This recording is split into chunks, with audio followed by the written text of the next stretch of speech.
ஆன்மீக சொந்தங்கள் அனைவருக்கும் அன்பான காலை வணக்கம். நாம் நம்மளுடைய சேனலில் தொடர்ந்து நிறைய சுவாரஸ்யமான ஆன்மீகம் சார்ந்த தகவல்களை தாங்க பார்த்துட்டு வந்துட்டே இருக்கோம். அந்த வரிசையில் இந்த பதிவில் என்ன பார்க்க போகிறோம் அப்படின்னா, வரக்கூடிய மே மாதம் 4ஆம் தேதி அன்றைக்கி, அதாவது திங்கட்கிழமை அன்றைக்கி உருவாகக்கூடிய பௌர்ணமி சித்ரா பௌர்ணமிங்க. ஆன்மீக ரீதியாகவும் வானியல் ரீதியாகவும் இந்த நாள் ரொம்பவே முக்கியமான ஒரு நாள் அப்படின்னு சொல்லுவாங்க.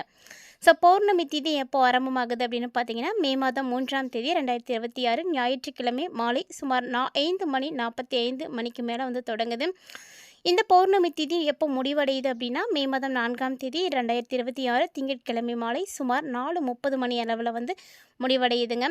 ஸோ இது நாள் வரைக்கும் பௌர்ணமி திதியானது இருக்குது. இந்த பௌர்ணமி பார்த்திங்கன்னா சித்ரா பௌர்ணமி. ஸோ விசேஷம் நிறைந்த ஒரு நாள் அப்படின்னு சொல்லுவாங்க. சித்ரா மாதத்தில் வரக்கூடிய பௌர்ணமி அப்படின்றதுனால சித்ரா பௌர்ணமி அப்படின்னு இந்த பௌர்ணமியை வந்து சொல்கிறது உண்டு. இந்த நாள் ரொம்ப ரொம்ப ஸ்பெஷல் அப்படின்னு சொல்லணும். ஏன்னா இந்த நாளில் சித்திரகுப்தருடைய வழிபாடு செய்கிறது நம்முடைய வாழ்க்கையில் ஒரு தெளிவான சிந்தனைக்கு வழிவகுக்கும் அப்படின்னு சொல்லுவாங்க. இந்த நாளில் நம்முடைய பாவ புண்ணிய கணக்குகளை எழுதக்கூடிய சித்திரகுப்தரை வழிபாடு செய்கிறது வழக்கமான ஒன்றுங்க. உப்பு சேர்க்காத உணவை உண்டு விரதம் இருந்து மனசினுடைய தூய்மைக்கும் தெளிவான சிந்தனைக்கும் இந்த நாள் வந்து ரொம்பவே வந்து முக்கியமான நாள் அப்படின்னு நம்பப்படுது. இந்த நாளில் கிரிவலம் போகிறது ரொம்பவே சிறப்பானது. சித்ரா பௌர்ணமி அன்னைக்கு திருவண்ணாமலையில் கிரிவலம் போகிறது கோடிக்கணக்கான பக்தர்கள் இந்த நாளில் கிரிவலம் செய்வாங்க. ஸோ ரொம்ப ரொம்ப முக்கியமான ஒரு நாள், அதனால் மறக்காமல் வந்து கலந்துக்கோங்க. அதே மாதிரி சித்திரை மாதத்தில் மதுரையில் சித்திரை திருவிழா ரொம்ப ரொம்ப முக்கியமாக வந்து நடத்துவாங்க. கள்ளழகர் வைகை ஆற்றில் இறங்கக்கூடிய நிகழ்வு தான் இந்த பௌர்ணமியை ஒட்டி வந்து நடக்கும். ஸோ இந்த மாதிரி நிறைய அற்புதங்கள் இந்த சித்ரா பௌர்ணமியில் வந்து நடக்கிறது உண்டுங்க. இந்த கிரக நிலைகள் அப்படின்னு பார்க்கும் பொழுது வானியல் ரீதியாகவும் சந்திரன் அன்னைக்கு முழு பொலிவோட பூமிக்கு ரொம்ப நெருக்கமாக வந்து இருப்பார். அது மட்டும் இல்லாமல் மேசராசியில் சூரியன் சஞ்சரிக்கும் பொழுது அதற்கு நேர் 7ஆம் வீடான துலாம் ராசியில் சந்திரன் இருக்கக்கூடிய நிலையை தான் இந்த பௌர்ணமி அப்படின்னு சொல்லுவோம். ஸோ இந்த பௌர்ணமி என்னென்ன மாற்றங்களை மேசராசினியர்களுக்கு ஏற்படுத்தி கொடுக்க போகுது, பௌர்ணமிக்கு அப்புறமா என்னென்ன விஷயங்களை நீங்கள் சந்திக்க போகிறீங்க, எதிலெல்லாம் கவனமாக இருக்கணும், மேலும் இந்த காலகட்டங்களில் நீங்கள் செய்யக்கூடிய வழிபாடுகள் என்ன அப்படின்றத பற்றியெல்லாம் தொடர்ந்து இந்த பதிவில் நம்ம தெரிஞ்சுக்க போகிறோம். வீடியோக்குள்ளே போகிறதுக்கு முன்னாடி நீங்கள் நம்ம சேனலை சப்ஸ்கிரைப் பண்ணாமல் இருக்கீங்க அப்படின்னா மறக்காமல் சேனலை சப்ஸ்கிரைப் பண்ணிக்கோங்க. கூடவே பக்கத்தில் இருக்கிற பெல் சிம்பிளையும் கிளிக் பண்ணிக்கோங்க.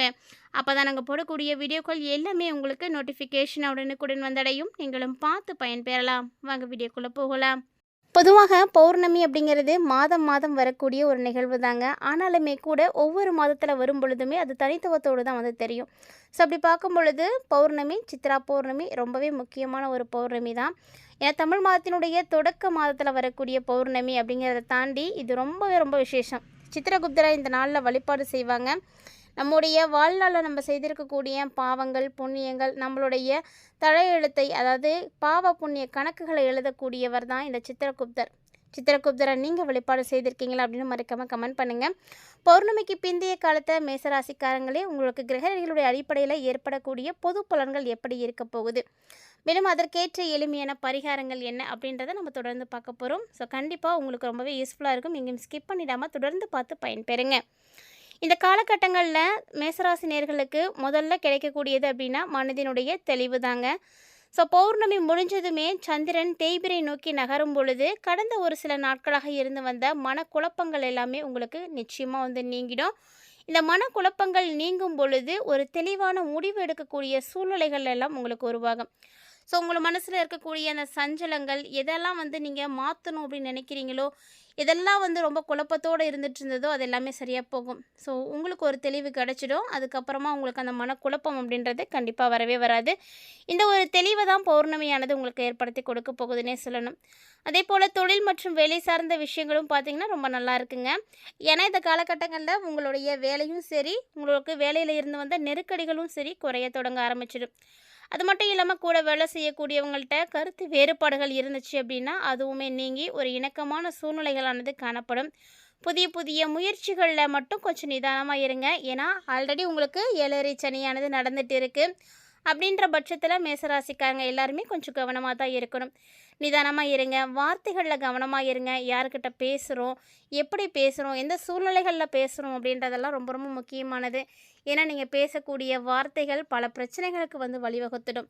மற்றவங்களுக்கு அது தப்பாக தான் போய் தெரியும். அதனால் முடிஞ்ச அளவுக்கு அமைதியாக இருக்கிறது ரொம்பவே நல்லது.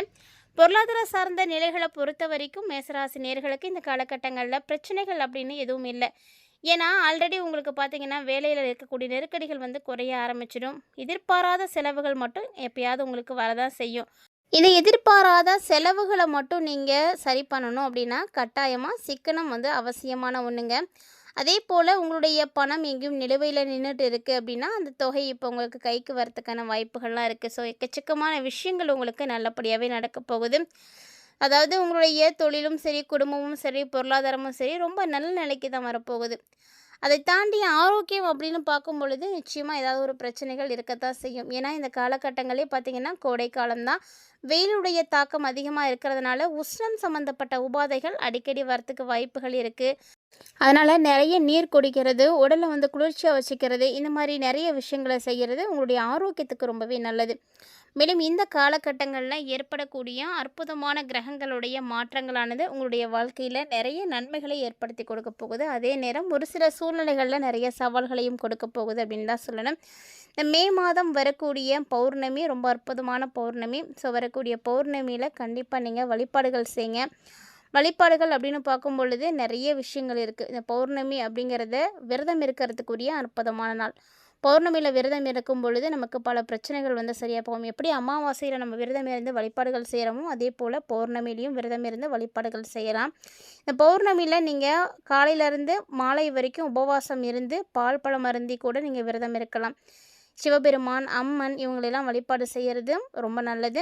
சந்திரனுடைய தரிசனத்துக்கு பிறகு நீங்கள் உணவு சாப்பிட்டு விரதத்தை வந்து நிறைவு செய்துக்கலாம். இந்த விரதம் இருக்கிறதுனால மன அமைதி கிடைக்கும், சகல சௌபாக்கியங்கள் கிடைக்கும், தெய்வத்தினுடைய அருள் வந்து கிடைக்கும். அதனால் கண்டிப்பாக இந்த ஒரு விரத முறைகளை ட்ரை பண்ணி பாருங்கள். ஸோ வீட்லேயும் நீங்கள் பூஜை பண்ணலாம். வீட்டு பூஜை அறையில் நெய் தீபம் போட்டு சிவபெருமான், அம்மனையும் குலதெய்வத்தையும் வழிபாடுகள் செய்கிறது ரொம்பவே நல்லது. இந்த பௌர்ணமி நாளில் கோவிலுக்கு போனீங்க அப்படின்னா ரொம்ப நல்லது. அதுவும் அம்மன் கோவில்களுக்கு போகிறது ரொம்ப ரொம்ப சிறப்பானது. குறிப்பாக சித்ரா பௌர்ணமி போன்ற சிறப்பான நாட்களில் நெய்வேத்தியம் படைத்து நீங்கள் வழிபாடு செய்யுங்க. இன்னுமே வந்து சிறப்பான பலன்கள் எல்லாம் கிடைக்கும். பொதுவாக பௌர்ணமியில் விரதம் இருக்கிறதுனால மன அழுத்தத்தை எல்லாம் குறைத்து மனசுக்கு அமைதியானது கிடைக்கும். அதே மாதிரி குலதெய்வத்தினுடைய அருள் வந்து எளிமையாக வந்து கிடைக்க பெறணும் அப்படின்னா பௌர்ணமி நாட்களில் விரதம் இருக்கலாம். அதே மாதிரி வாழ்க்கையில் நினைத்த காரியங்கள் நடக்கும் அப்படின்னு சொல்லுவாங்க. அதனால் பௌர்ணமியில் விரதம் இருங்க. ஜாதகத்தில் சந்திர பகவானால் ஏற்படக்கூடிய தோஷங்கள், அதாவது சந்திர தசை நடக்கக்கூடியவங்க பௌர்ணமியில் விரதம் இருந்தீங்க அப்படின்னா ஜாதக தோஷங்கள் எது இருந்துச்சுனாலும் சரியாக போகும். ஒவ்வொரு மாதமும் வரக்கூடிய பௌர்ணமி அன்னைக்கு இந்த விரதத்தை வந்து கடைப்பிடிக்கலாம். இல்லைனா ஸ்பெஷலான ஒரு பௌர்ணமிகள்லையும் கடைப்பிடிக்கலாங்க. இந்த பௌர்ணமியில் நம்ம எப்படிலாம் வழிபாடுகள் செய்யணும், என்னெல்லாம் வந்து செய்யணும் செய்யக்கூடாது அப்படின்றதெல்லாம் நீங்கள் பார்த்துருப்பீங்க.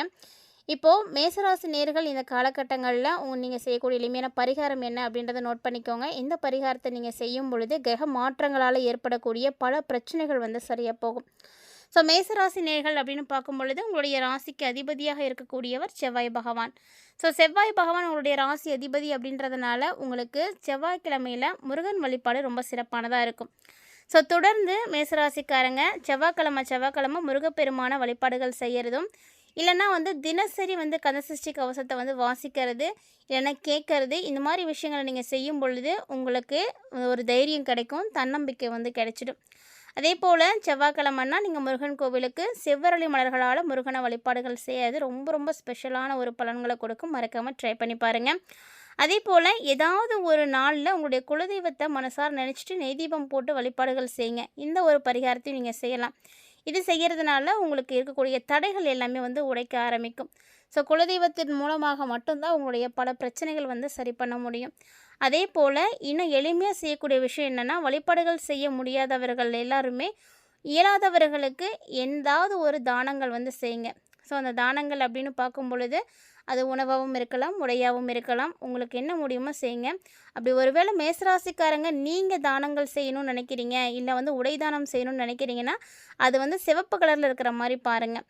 இல்லை நீங்கள் வந்து தானியங்கள் எதுவும் பண்ணுறீங்க அப்படின்னா அதுவுமே சிவப்பு கலரில் இருக்கிற மாதிரி இருக்கக்கூடிய தானியங்களை பார்த்து செய்யுங்க. சிவப்பு நிற ஆடைகள், இது சிவப்பு கலரில் இருக்கக்கூடிய தானியங்கள், உணவுகள் இதெல்லாம் நீங்கள் கொடுக்கும் பொழுது கிரகத்தால் ஏற்படக்கூடிய தோஷங்கள் இருந்துச்சு அப்படின்னா அது எல்லாமே உங்களுக்கு வந்து போக்கி கொடுக்கும். ஸோ இது வந்து மேசராசி நேயர்கள் கடைப்பிடிக்க வேண்டிய அற்புதமான பரிகாரம். அதே போல் நீங்கள் தர்மங்கள் அப்படின்னு பார்க்கும்பொழுது இதெல்லாம் வந்து செய்யுங்க. ஸோ அது மட்டும் இல்லாமல் பசுமாட்டுக்கு அகத்திக்கீரை வந்து கொடுக்கறது ரொம்ப நல்ல பழக்கம். ஸோ இது ஏதாவது ஒரு நாட்களில் செய்ய வழக்கப்படுத்திக்கோங்க. ஏதாவது ஒரு நாளில் பசுமாட்டுக்கு அகத்திக்கீரையோ பழங்களையோ வந்து கொடுங்க. இது உங்களுடைய குடும்பத்துக்கு சுபிட்சத்தை வந்து ஏற்படுத்தி கொடுக்கும். இந்த காலகட்டங்களில் பொறுமையோடையும் நிதானத்தோடையும் நீங்கள் செயல்பட்டீங்க அப்படின்னா கிரக மாற்றங்களால் உங்களுக்கு எந்த பிரச்சனைகளும் ஏற்படாது. ஸோ இந்த 2 விஷயத்தையும் நீங்கள் ஃபாலோ பண்ணும் பொழுது அடுத்தடுத்து உங்களுக்கு வெற்றிகளானது நிறைய கிடைக்கும். ஸோ வெற்றி வாய்ப்புகளுக்கு இதெல்லாம் அழைத்து செல்றதுக்கான ஒரு எளிமையான வழிமுறைகள் தாங்க. இந்த எளிமையான பரிகாரங்களை எல்லாம் நீங்கள் செய்யும் பொழுது அந்த காலகட்டங்களில் இருக்கக்கூடிய பல பிரச்சனைகள் வந்து சரியாக போகும். இந்த வீடியோ பதிவில் மேசராசினியர்களாகிய நீங்கள் நிறைய தகவல்களை கண்டிப்பாக தெரிஞ்சிட்ருப்பீங்கன்னு நினைக்கிறேன். சித்ரா பௌர்ணமியினுடைய சிறப்புகளை பற்றியும் அந்த நாளில் வழிபாடுகள் செய்யக்கூடிய முறைகளை பற்றியும் பார்த்துருப்பீங்க. மறக்காமல் வந்து ட்ரை பண்ணுங்கள். இந்த பௌர்ணமிக்கு அப்புறமா உங்களுடைய வாழ்க்கையில் மிகப்பெரிய அளவில் மாற்றங்கள் ஏற்பட போகுது அப்படின்றது உறுதியாக அதன் மூலம் தெரிஞ்சிருக்கும். ஸோ கண்டிப்பாக இந்த பதிவு உங்களுக்கு பிடிச்சிருக்கும்னு நினைக்கிறேன். இன்கேஸ் இந்த பதிவு உங்களுக்கு பிடிச்சிருந்தது அப்படின்னா லைக் பண்ணி ஷேர் பண்ணுங்கள். மறக்காமல் கமெண்ட் பண்ணுங்கள். இது மட்டும் இல்லாமல் இது போல் நிறைய இன்ட்ரெஸ்டிங்கான தகவல்களானது தினம்தோறுமே நம்மளுடைய சேனலில் நம்ம பதிவேற்றம் செய்துட்டு இருக்கோம். இது வரைக்கும் நீங்கள் நம்ம சேனலை பார்த்ததே இல்லை அப்படின்னா மறக்காமல் ஒன்ஸ் விசிட் பண்ணி பாருங்கள். உங்களுக்கு இருக்கக்கூடிய விஷயங்கள் எல்லாம் பிடிச்சிருக்கு அப்படின்னா உங்கள் ஃப்ரெண்ட்ஸ் அண்ட் ஃபேமிலியோட ஷேர் பண்ணிக்கோங்க. அவர்களும் பார்த்து பயன்பெறட்டும். மீண்டும் மற்றும் ஒரு சுவாரஸ்யமான ஆன்மீக தலைப்பில் சந்திக்கலாம்.